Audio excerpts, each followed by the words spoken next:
স্বামীর বন্ধু গো, আপনি আমার কাছে কি উদ্দেশ্য আছেন, কোন কি আবদার আছে নাকি? হযরত ওমর বলতেছেন, মা গো, ও নবীর স্ত্রী দরদিনী মা গো আমার, পৃথিবীর জমিনে আমি কোনোদিন কারোর কাছে তেমন জিনিস চাই না, আমি কোনোদিনের ভিক্ষা চাই না, কিন্তু আমি হযরত ওমর আজকে আপনার কাছে একটা জিনিস আমি ভিক্ষা চাইতে এসেছি। ভিক্ষা হচ্ছে সর্বশেষ চাওয়া, বলেন কথা ঠিক কি নাই? আমি আপনার কাছে একটা জিনিস ভিক্ষা চাইতে এসেছি গো মা। হযরত আয়েশা বলছেন, খলিফাতুল মুসলিমিন, কোন কথা আপনি বললেন, কি আপনি ভিক্ষা চান আমার কাছে? এমন কি আমার কাছে আছে যে আপনাকে আমি ভিক্ষা দিয়ে দেব? কি জিনিস আপনি ভিক্ষা চাইছেন? হযরত ওমর বলছেন, উম্মাতুল মুমিনিন, আমি তেমন কোন টাকা পয়সা চাই না, তেমন কোন সংসার সম্পত্তি চাই না, আমি আপনার একটা জিনিস ভিক্ষা চাই। আপনি জানেন গো, পৃথিবীর জমিনে আপনার স্বামী বিশ্বের নবী যদি একা একা রওনা হয়ে যেতেন, কোথায় তো যেতেন? যদি পৃথিবীর জমিনে আমার নবী যদি দুইজন যেতেন, নবীর সঙ্গে একজন যদি যেতেন কোন সময়, তাহলে আপনারা জানেন, সবাই জানে, আল্লাহর নবীর সঙ্গে আপনার আব্বা সব সময় হযরত আবু বকর আপনার স্বামীর সঙ্গে থেকেছে। আর যদি গো সফরটা যদি 3 জনের হতো, নবীর সফরটা যদি আরো 2 জন সঙ্গে নিয়ে করত, যে কোনো জায়গায় যায় নবী 1 নম্বরে থাকতেন আপনার আব্বা হযরত আবু বকর, আর 2 নম্বরে থাকতাম হযরত ওমর, আমি খলিফাতুল মুসলিমিন। আমরা 3 জন সব সময় থেকে যেতাম, আমরা 2 জন সব সময় নবীর সঙ্গে থেকে যেতাম, আমরা সব সময় নবীর কাছে কাছে কাছে কাছে থেকে যেতাম।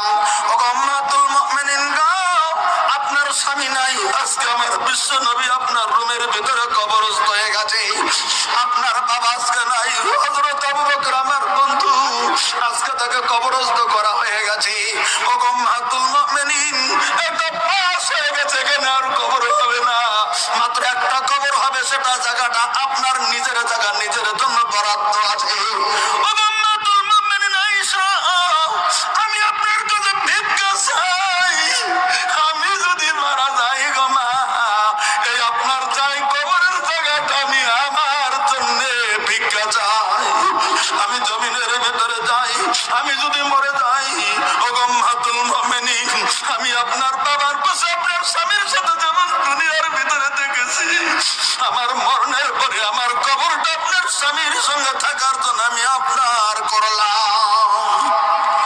হযরত আয়েশা দেখলেন এই জায়গা আপনার করেছেন, কোনো কথা বললেন না, চুপ হয়ে গেল হযরত আয়েশা, কোনো কথাই বললেন না, একবারে চুপ হয়ে গেছে, একটা কথাও যেন বলছেন না। ওই মুহূর্তে হযরত আয়েশা অনেকক্ষণ প্রশ্নের জবাবের উত্তরের অপেক্ষায় থাকে, যখন জবাব আসলো না আসলো না আসলো না আসলো না, হযরত ওমর তখন বাড়ির দিকে ফিরে গেল, আর বুঝতে পারলো উম্মাতুল মুমিনিন হযরত আয়েশা হয়তো কবরের জায়গাটা দেওয়ার জন্য রাজি নয়। বুঝতে পারলো, ঘুরে চলে গেলেন হযরতে ওমর, ঘুরে চলে গেলেন আয়েশার কাছ থেকে, ঘুরে চলে গেলেন। এবার ভাইরা আবার কিছুদিন চলছে চলছে চলছে চলছে, কিন্তু হযরত ওমরের কলিজার ভিতরে দুক দুক দুক দুক দুক দুক করে কান্দে, পৃথিবীর জমিনে আমি তো ছিলাম আমার বন্ধু আবু বকর এবং আমার বন্ধু আল্লাহ রাব্বুল আলামিনের নবীজির সঙ্গে, কিন্তু আমি যে ওখানে থাকতে চাই, কিছুদিন পরে আবার যেমন মহিলারা যেমন করে আসল পেতে দেয় কোন জিনিসের জন্য, তেমন করে হযরত ওমর যেমন না খেয়ে না দেওয়ার মতো করে হিমশিম খেয়ে দৌড়ে দৌড়ে যেন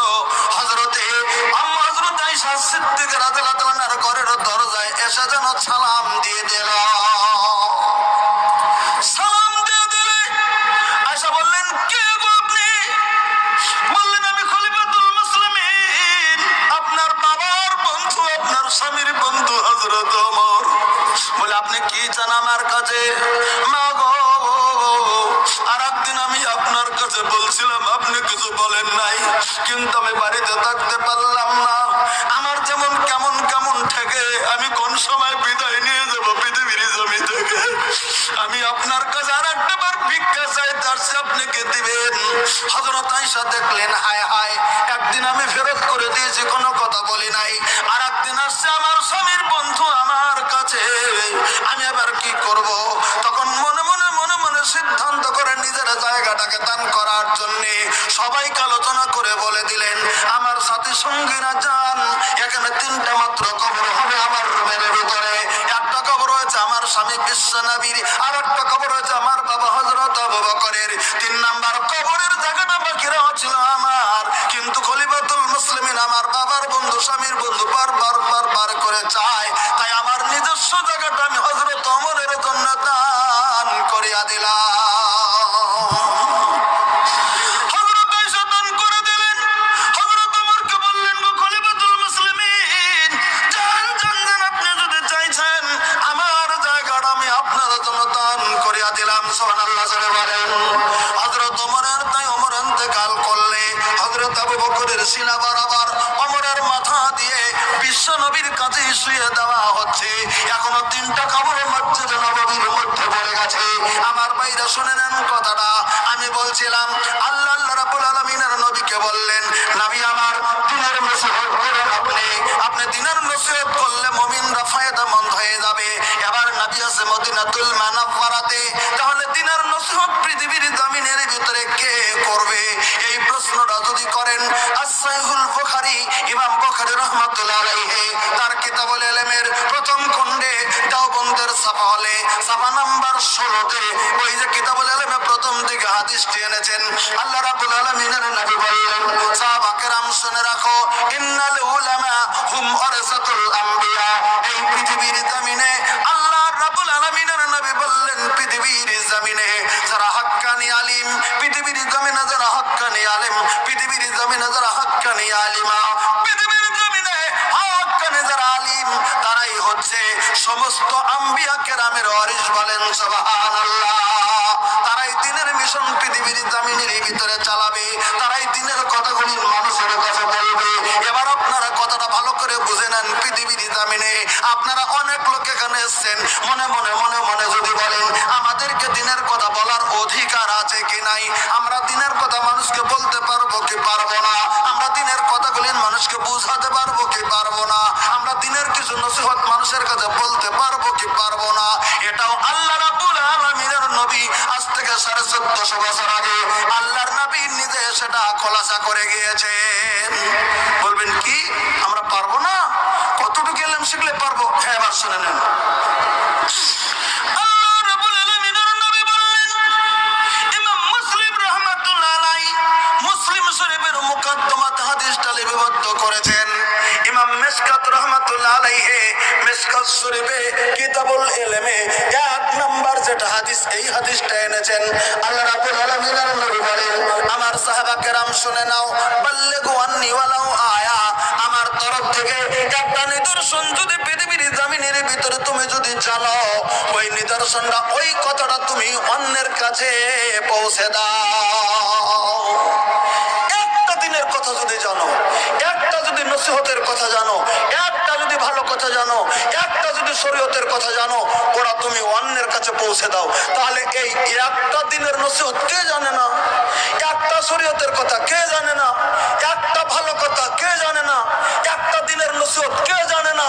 আপনারা যদি জানেন, আপনারা যদি বুঝেন, আপনারা যদি মাসলা জানেন, ওই মাসলাগুলি আলোচনা করুন।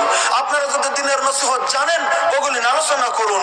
মুহাদ্দিস বানি ইসরাইল হযরত ইয়াকুব আলাইহিস সালাম থেকে শুরু করে